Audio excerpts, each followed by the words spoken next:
बताएं तो सही वो कौन सी जेल में गए थे। तो झूठ बोलने का इनका पैसा हो गया है मोदी जी का। ये तो कुछ दिन बाद कहेंगे कि मैं तो आज़ादी की लड़ाई में भी था। हाँ, तो फिर कहेंगे कारगिल लड़ाई में भी था। यही तो मैं कह रहा हूँ, ये सरकार लोकतंत्र का दमन कर रही है। जो आदमी भी आज सरकार के खिलाफ बोल रहा है, सरकार उसको देशद्रोही बता रही है। मोदी के खिलाफ बोलना, भाजपा के खिलाफ बोलना देशद्रोही नहीं है। अगर आप देश के खिलाफ बोलते हो वो देशद्रोह है। अगर मोदी के खिलाफ बोलना देशद्रोह है। ये देश मोदी से नहीं चलता, मोदी इस देश से चलता है। मोदी इस जो हमारा लोकतंत्र है उसके हिसाब से चलेगा, लोकतंत्र मोदी के हिसाब से नहीं चलेगा। तो सरकार की साजिश है एक। सरकार हर कोशिश कर रही है आंदोलन को तोड़ने की। अब कुछ नहीं मिला, पहले 26 वाला कांड करा के देख लिया, उसके बाद खूब ताकत लगा ली, अपने हर नेता से बयान दिलवा दिया कि आतंकवादी हैं, खालिस्तानी हैं। अब कुछ नहीं मिला तो अपने नेताओं को पिटवाना शुरू कर दिया। ये तो सारी सबको पता है साजिश RSS और BJP की। ये आंदोलन को तोड़ने की पूरी कोशिश कर रहे हैं, तो इसमें किसान की कोई गलती नहीं है। लेकिन जो आरोप जो लग रहे हैं किसानों पे लग रहे हैं, आरोप प्रत्यारोप का तो काम होता है। सरकार तो पहले से ही किसानों को बोल रही है हर चीज़ के लिए। जो भी देश में गलत हो रहा है जब से, हर चीज़ के लिए सरकार किसानों को बोल रही है। वो ये थोड़ी ना कहेंगे कि भी हमने अपने नेता पिटवाया है किसान आंदोलन ख़त्म करने के लिए। वो तो ये बोल देंगे कि किसानों ने नेता पीटा है हमारा। तो ये तो सरकार ने अपना नेता पिटवाया है। ये बस सरकार पूरी कोशिश कर रही है आंदोलन को तोड़ने की। लेकिन अब ये किसी इकल्ले व्यक्ति का, एक संगठन का आंदोलन नहीं है। ये जन आंदोलन है। ये व्यक्तिगत क्रांति नहीं है, ये जन क्रांति है। तो ये किसी को नेता के पिटने से या किसी के बोलने से ये ख़त्म नहीं होगी। अब अंदर से आवाज़ आ रही है, लोगों के बदलाव की आवाज़ है। तो यही गुजरात मॉडल है जो वहाँ पे हमारे किसान नेता के साथ हुआ। वही तो गुजरात मॉडल है। ये लोकतंत्र का दमन करना चाहते हैं, लोकतंत्र को ख़त्म करना चाहते हैं, और वही ये पूरे भारत में करना चाह रहे हैं। और कुछ नया थोड़ी है गुजरात मॉडल। डेवलपमेंट तो सबको पता है। वहाँ गरीब जो है वो बहुत ज़्यादा गरीब है, जो अमीर है वो बहुत ज़्यादा अमीर है। ये सब सच्चाई सबके सामने है। और दूसरी दो ही चीज़ें हैं वहाँ, ये तो एक बहुत अमीर तबका है, गरीब तबका है। वही ये सरकार पूरे देश में करना चाहती है कि 5-7 अमीर रईस घराने हो, बाकी सब पूरा देश की जनता गरीब रहे। तो यही गुजरात मॉडल है। या लोकतंत्र का दमन किया जाए, विपक्ष का कोई नेता बोल ना पाए, किसानों का कोई नेता बोल ना पाए, जो भी सरकार के खिलाफ हो, अपने हकों के लिए लड़े, वो बोल ना पाए। डेमोक्रेसी को ये ख़राब कर रहे हैं। अब देखिए, जब से मोदी जी आए हैं, हम प्राउड से कहते थे, मोदी जी के आने से पहले हम प्राउड से कहते थे we are the biggest democracy of the world. सबसे बड़ा लोकतंत्र है हमारे देश का। और आज हमें शर्म से कहना पड़ रहा है कि हमारा देश में पूरा लोकतंत्र नहीं है, हम पार्शली डेमोक्रेसी हैं। अब डंका नहीं बज रहा है, गोलियां बज रही हैं लोगों पे मोदी जी के जाने से। वहाँ अभी भी नहीं थम रही है हिंसा की घटनाएं। वो तो जो मोदी जी ने अपना खेल दिया, वो तो अब पहुँच गए। जो लोग विरोध में थे तो विरोध करेंगे। अगर मोदी जी अपनी जो उनकी यात्रा थी अगर उसे कैंसिल कर देते तो शायद उन 15-16 मासूमों की जान बच जाती। तो अब ऐसे ये बता रहे हैं कि हम यूपी मॉडल लागू कर देंगे, यूपी मॉडल लागू कर देंगे। तो लोग देखे थे यूपी मॉडल है क्या? सड़कों पे बैठे हैं यूपी के किसान। तो ऐसी वहाँ हालत होने वाली है। सरकार अगर इनकी आगे, पहली बार तो सरकार आ नहीं रही। अगर ये कुछ धांधलेबाजी करके सरकार ले आते हैं तो वहाँ का युवा, वहाँ का किसान, वहाँ का गरीब वर्ग सड़कों पे होगा। जैसे आज पूरे देश का आंदोलन है ये, तो अभी वहाँ के लोगों की जागरूकता थोड़ी कम है। लेकिन अगर वहाँ की सरकार ये आ गई तो वहाँ का हर एक व्यक्ति सड़कों पे होगा। यूपी मॉडल वहाँ लागू हो जाएगा, आप देखना। अगर हमें दिल्ली में जाने से वो रोक सकते हैं तो हम उन्हें अपने गाँव में आने से नहीं रोक सकते। दिल्ली उनके बापू ने नहीं बसाई है।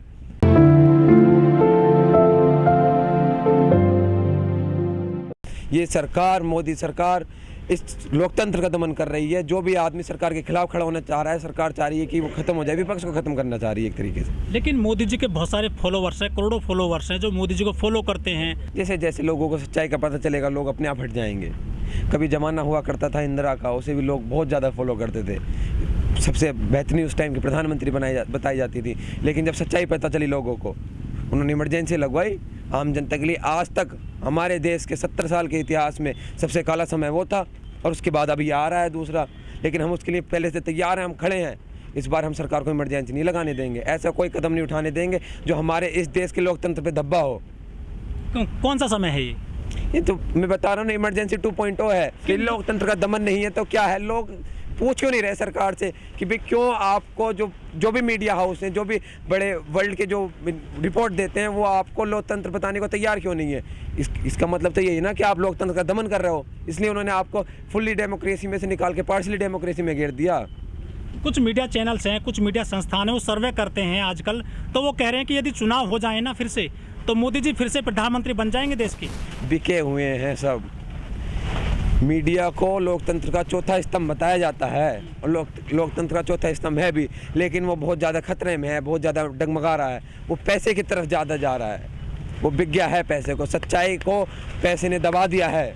जो मीडिया है, जो बड़े मीडिया हाउस देखते हैं आप, जो बड़े ये मीडिया घराने, ये 2-4 लोगों के सारे मीडिया हाउस हैं, जितने भी मीडिया चैनल हैं 2-4 लोगों ने कर रखे हैं कैप्चर, कोई मोदी जी के लोग हैं और सब आपको पता ही है सच्चाई। बाकी आप कह रहे हैं कि मीडिया बिका हुआ है, यदि वो बिकने के लिए तैयार है मीडिया, तो किसान नहीं खरीद सकते उस मीडिया को?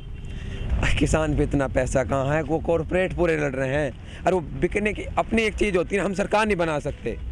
बिकता पैसा ही सब कुछ नहीं होता, एक पैसे की बात है, पैसे पे से वो बिके हैं, लेकिन उन्हें जो सरकार सुविधाएं दे रही है वो सुविधा किसान नहीं दे सकता उन्हें। सरकार उन्हें हर तरीके से सुविधा दे रही है कि आप कुछ भी बोलो सरकार के पक्ष में, और विपक्ष को कितना ही गंदा बोल लो, उसके आपके ऊपर कोई जांच नहीं बैठेगी। अगर हम किसी मीडिया वाले को खरीद भी लें तो उसके ऊपर CBI जाँच लग जाएगी, ID की रेड पड़ जाएगी।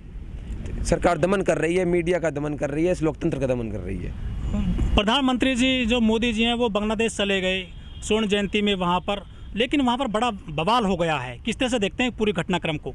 ये सच्चाई है, यही हो रहा है। जहाँ पर भी मोदी जी जा रहे हैं, अगर मीडिया सब जगह सच्चाई दिखाए तो सब जगह उनका विरोध हो रहा है। आपने बंगाल की रैलियाँ देखी होंगी कि 200 ट्रेन करवा के मोदी जी लोग लेके जाते हैं, लेकिन जब भी वहाँ 10,000 से लोग ज़्यादा नहीं हो पाते हैं। बहुत बड़ा ग्राउंड मोदी जी का खाली रह जाता है। तो फिर ये बिकी हुई मीडिया दिखाती है कि यहाँ कोविड की गाइडलाइन फॉलो हो रही हैं। तो सच्चाई है, मोदी जी का विरोध तो बहुत ज़ोरों शोरों से हो रहा है, लेकिन मीडिया दिखा नहीं रही है सच।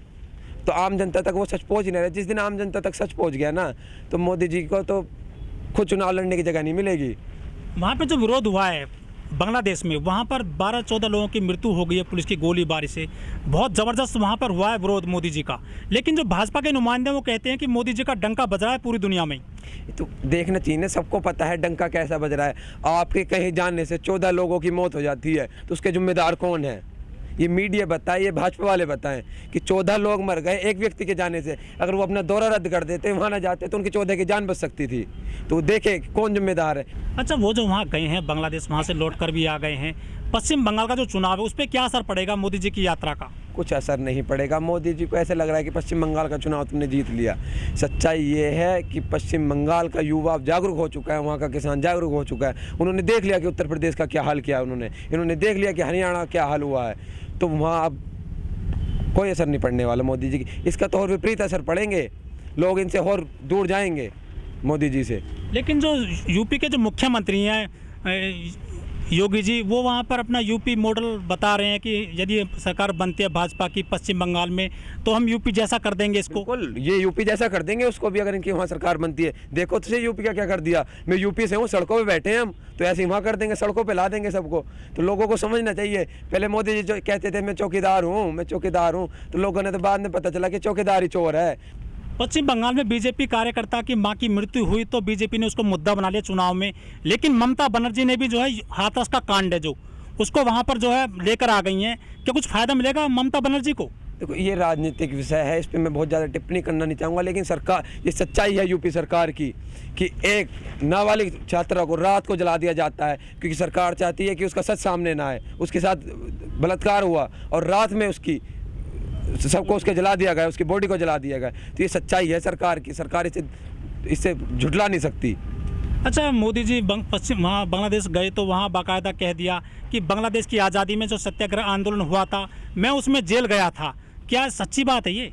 देखो, मुझे तो नहीं पता, अगर मोदी जी जेल गए थे तो हमें डिटेल्स दे दें। अरे ये इतने, मैं क्या शब्द कहूँ, एक ऐसे प्रधानमंत्री हैं देश के कि जब हमारी ज़मीन छीन ली जाती है, चीन हमारी ज़मीन पर कब्जा कर लेता है, तो एक बार ये खुल के नहीं कह सकते कि दुश्मन हमारी ज़मीन पे आ गए। चाइना का इन्होंने नाम नहीं लिया। स्टैंड ऑफ अभी तक चल रहा है, वो पिछले साल से स्टैंड ऑफ चला हुआ है, अभी तक चल रहा है। एक बार इस देश का प्रधानमंत्री जो कहता है मेरा 56 इंच का सीना है, वो एक बार चीन का नाम लेने से क्यों कतरा रहा है? अगर 56 इंच का सीना है, इतने ही ताकतवर हैं, तो उनका नाम लेने से क्यों कतरा रहे हैं? चीन ने हमारी ज़मीन पे कब्जा किया है, हर एक रिपोर्ट ने दिखाया है कि चीन ने हमारी ज़मीन पे कब्जा किया। लेकिन देश का प्रधानमंत्री, देश का गृह मंत्री, देश का रक्षा मंत्री कितना कतरा क्यों रहा है कहने से?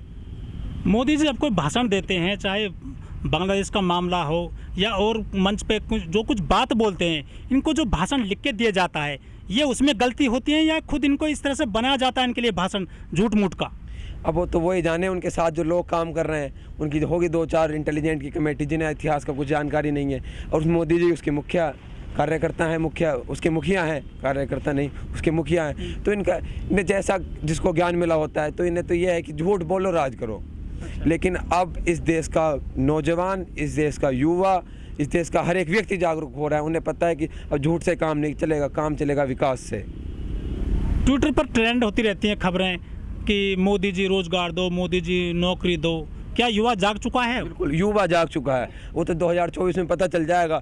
अभी तो ये उससे डरा रहे हैं ना मीडिया से कि जो इनके खिलाफ बोलेगा उस पर मुकदमे लगवा देगी सरकार। जो सरकार के खिलाफ बोल रहा है उसे सरकार देशद्रोह करार दे रही है।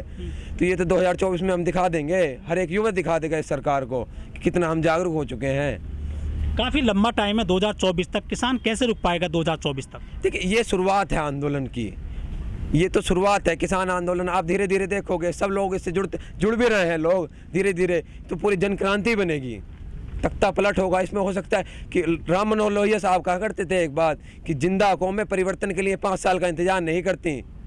अगर ये देश का युवा जागरूक हो गया तो 5 साल का इंतजार नहीं करेगा परिवर्तन के लिए, उससे पहले भी देश में परिवर्तन हो सकता है। तो किसान हिंसा करेंगे फिर? तो हिंसा से नहीं परिवर्तन, हिंसा से उनके साथ के उनका साथ छोड़ देंगे। अगर आज ही भाजपा के 200 MP इस्तीफा दे दें तो कहाँ रह जाएंगे मोदी जी? हिंसा से नहीं होता परिवर्तन, परिवर्तन अहिंसा से होगा और हम करके दिखाएंगे। जब से किसान आंदोलन चल रहा है तो जो वाहनों पे भाजपा के झंडे भी कम हो गए हैं और गांव-गांव में बोर्ड लगाए जा रहे हैं कि भाजपा के नुमाइंदे, मंत्री, कार्यकर्ता, सांसद, विधायक इस गांव में प्रवेश ना करें। क्या आपको नहीं लगता कि संवैधानिक अधिकार छीना जा रहा है माननीयों से? क्यों? अगर हमें दिल्ली में जाने से वो रोक सकते हैं तो हम उन्हें अपने गांव में आने से नहीं रोक सकते? दिल्ली उनके बापू ने नहीं बसाई है, हैं? हम दिल्ली में ला के चुना है, हमने उन्हें चुन के बैठाया था दिल्ली में। अब वो हमें वहाँ आने से रोक रहे हैं। गांव तो हमारे पूर्वजों ने बसाए हैं, कम से कम वहाँ तो हम उन्हें रोक सकते हैं। वो हमें दिल्ली में जाने दें, वो हमारे गांव में आ जाएं, हम उनसे कौन से मना कर रहे हैं? हमारी कौन से उनसे जाति दुश्मनी है? हमें दिल्ली में जाने दो, हमारी बात करने दो हमें सरकार से। तुम कहीं भी घूमो,